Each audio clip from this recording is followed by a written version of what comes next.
स्वागत है आपको एक बार फिर से मेरे YouTube चैनल पर। तो आज क्लास 12 के भौतिक विज्ञान अभ्यास 5 में आज हम लोग पढ़ेंगे स्वप्रेरण और अन्योन्य प्रेरण क्या होते हैं और स्वप्रेरण और अन्योन्य प्रेरण का मात्रक क्या होता है, आज इस वीडियो में बताया जाएगा। तो आप सभी विद्यार्थी अच्छे से समझिएगा, जहां आपको समझ में नहीं आएगा वहां तुरंत आप सभी विद्यार्थी कमेंट कर सकते हैं। तो पिछले भाग में हम लोग क्या पढ़े थे, तो पिछले भाग में हम लोग पढ़े थे स्वप्रेरण किसे कहते हैं और स्वप्रेरण गुणांक का सूत्र का निगमन जो है बताया जा चुका है। तो यह कल के वीडियो में जो यह बताया गया था, यदि वो कल का वीडियो आप नहीं देखे होंगे तो प्लेलिस्ट में वीडियो है, वहां से जाकर के उस भाग का वीडियो आप देख सकते हैं। तो ये जो सूत्र बना है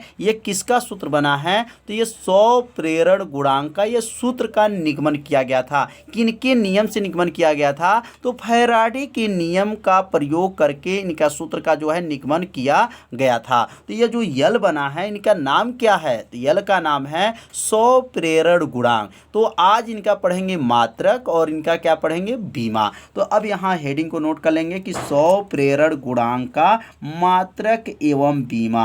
यहाँ हेडिंग रहेगा स्वप्रेरण गुणांक का मात्रक एवं बीमा। गुणांक का क्या पढ़ेंगे, मात्रक एवं बीमा। तो इनके मात्रक क्या हैं और इनके जो हैं बीमा क्या हैं, अब इनके बारे में भी समझ लिया जाए। तो स्वप्रेरण गुणांक को किससे प्रदर्शित करते हैं, तो स्वप्रेरण गुणांक को यल से प्रदर्शित करते हैं। किससे, यल से। तो यल का सूत्र कल क्या पढ़े थे हम लोग, निगमन पढ़े थे। यल बराबर क्या है, ई है डेल टी है बटा क्या है, डेल आई है। ये किनका सूत्र है, तो स्वप्रेरण गुणांक का सूत्र है। अब अगला लाइन लिखेंगे यल का मात्रक। यल का मात्रक मतलब स्वप्रेरण गुणांक का मात्रक बराबर क्या हो जाएगा, ई डेल टी बटा क्या होगा, डेल आई, कोष्टक बंद करके क्या लिखेंगे, का मात्रक। अब ई का नाम क्या है, तो ई का जो नाम है फैराडे ने क्या बताए थे, ई का नाम प्रेरित वैद्युत वाहक बल। तो ई का मात्रक जो होता है, प्रेरित वैद्युत वाहक बल का मात्रक जो होता है क्या होता है, वोल्ट होता है। और समय का मात्रक क्या होता है, तो सेकंड होता है। समय का मात्रक सेकंड हो गया। और ये आई है, आई मतलब धारा, और धारा का मात्रक क्या होता है, तो धारा का मात्रक क्या होता है, एम्पियर होता है। तो मात्रक क्या आ गया, वोल्ट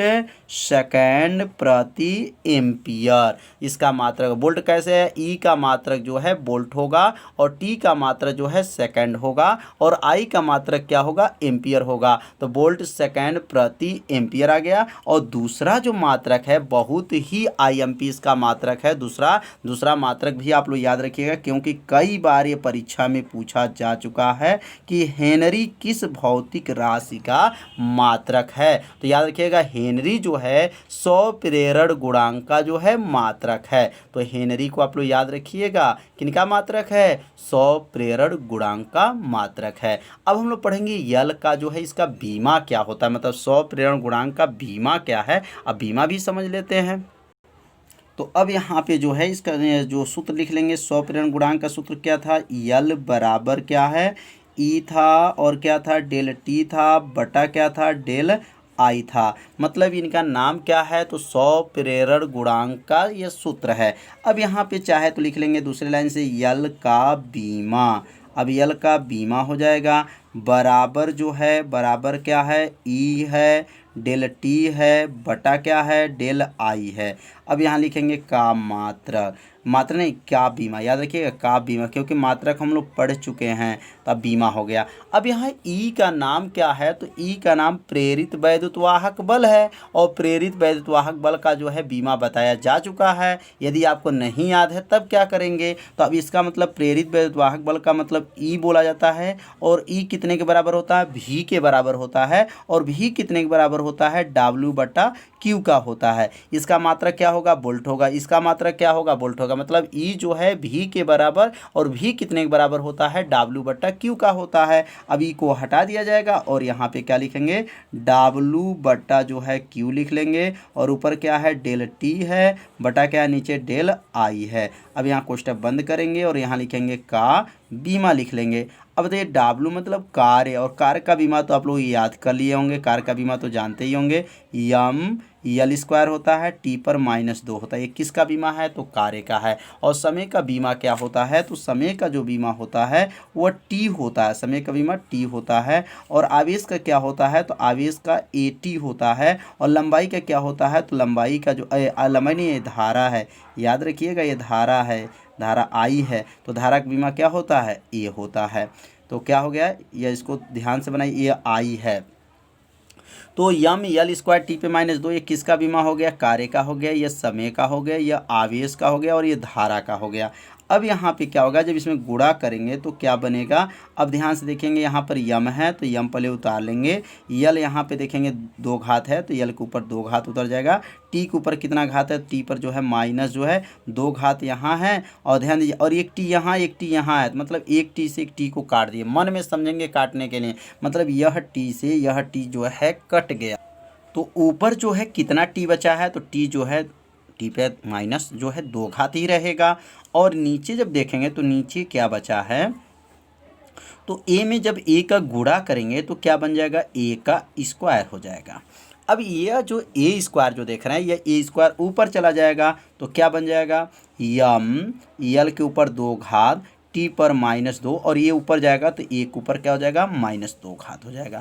तो ये किसका बीमा आ गया, तो 100 प्रेरण गुणांक का जो है मात्रक भी सीख लिए और बीमा भी सीख लिए। अब हम लोग पढ़ेंगे अनयोई प्रेरण। अब अनयोई प्रेरण क्या होता है, अब इनके बारे में भी समझ लिया जाए। तो लिखेंगे यहाँ पर अनयोई प्रेरण। तो अनयोई प्रेरण जो होता है, यह ट्रांसफार्मर में जो है इनकी क्रिया होती है। माने ट्रांसफार्मर किस सिद्धांत पे कार्य करता है, तो अनयोई प्रेरण के सिद्धांत पे कार्य करता है, याद रखिएगा। अब अनयोई प्रेरण का मतलब क्या होता है, जब दो पास पास, अब देखिए यहाँ पे जो है, यहाँ पर एक कुंडली यहाँ बना लेते हैं, एक कुंडली यहाँ दो पास पास रखे, एक कुंडली यह हो गया, और इसके बगल में एक और कुंडली रखेंगे, मतलब यहाँ 2 कुंडलियाँ होती हैं, पास पास रखे 2 कुंडलियों में, कितने कुंडलियों में, 2 कुंडलियों में।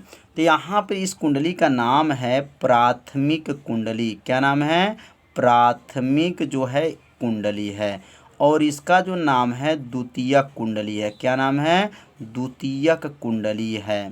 ये लिखेंगे द्वितीयक कुंडली, माने प्राथमिक और क्या है, द्वितीयक जो है कुंडली यहाँ बना हुआ है। तो अब इसमें घटना कैसे घटता है, अब इनके बारे में भी समझते चलेंगे। तो जैसे जब पास पास रखे जब 2 कुंडली रहता है, तो पहले वाले कुंडली में याद रखिएगा, प्राथमिक कुंडली में जब धारा परिवर्तन किया जाता है, किस कुंडली में, प्राथमिक कुंडली में जब धारा परिवर्तन किया जाता है, तो द्वितीयक कुंडली में याद रखिएगा, जब धारा इसमें आएगा माने परिवर्तन इसमें होगा, तो द्वितीयक कुंडली में चुंबकीय फ्लक्स में परिवर्तन हो जाता है। किस कुंडली में, द्वितीय कुंडली में चुंबकीय फ्लक्स में क्या होता है, परिवर्तन हो जाता है, जिसके द्वारा उस कुंडली में, याद रखिएगा, जिसके द्वारा उस कुंडली में क्या होता है, एक प्रेरित वैद्युत वाहक बल उत्पन्न हो जाता है, जिसके द्वारा उस कुंडली में एक धारा बहने लगता है। इसी को क्या कहते हैं, अनयोई प्रेरण की घटना कहते हैं।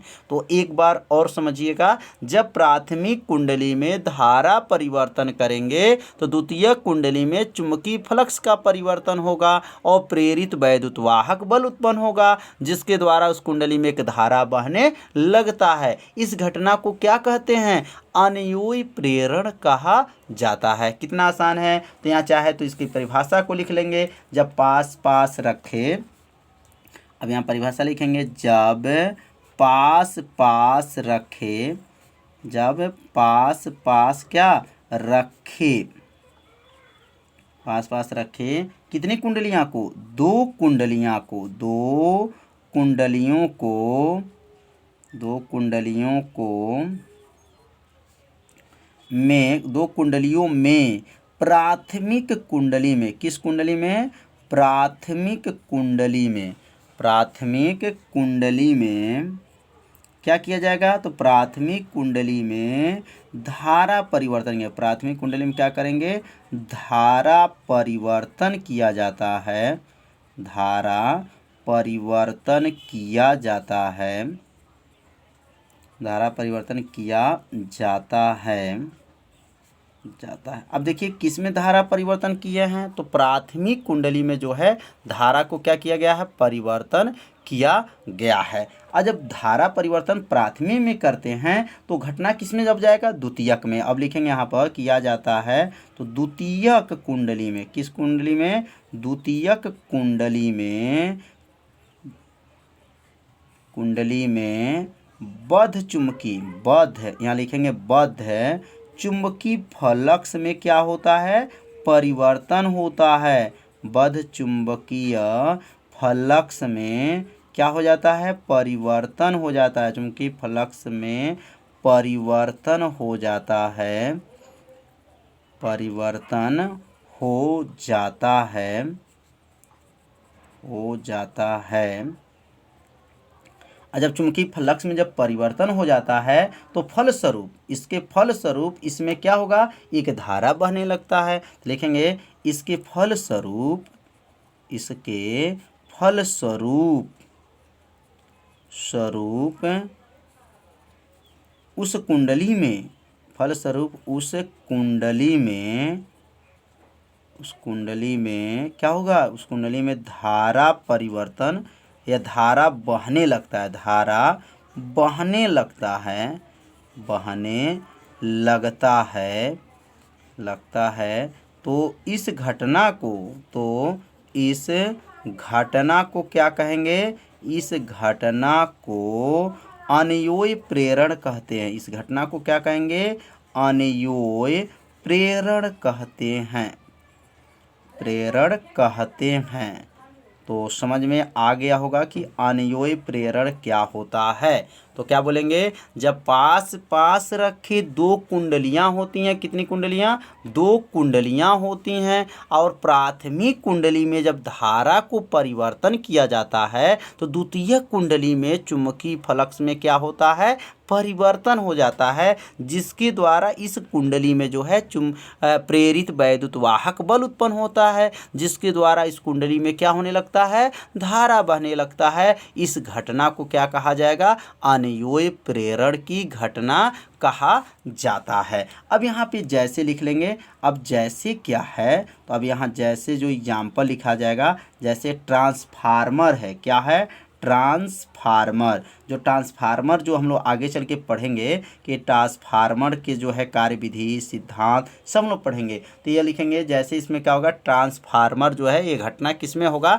ट्रांसफार्मर में होगा। तो समझ लिए होंगे कि अनुयोयी प्रेरण और का जो है परिभाषा क्या है। स्वप्रेरण का मात्रक बताया गया, और क्या बताया गया था? बीमा बताया गया था। तो आज का जो वीडियो कैसा था आप सभी विद्यार्थी जरूर कमेंट कीजिए, वीडियो को लाइक कर दीजिए, और चैनल पर यदि आप पहली बार आए होंगे तो चैनल को सब्सक्राइब और घंटी दबाना मत भूलिए, क्योंकि यह लाइव क्लास आपके लिए ही चलाया जा रहा है। तो आज का पढ़ाई इतना ही, मिलते हैं अब अगले भाग में। तब तक के लिए सभी विद्यार्थियों को नमस्कार।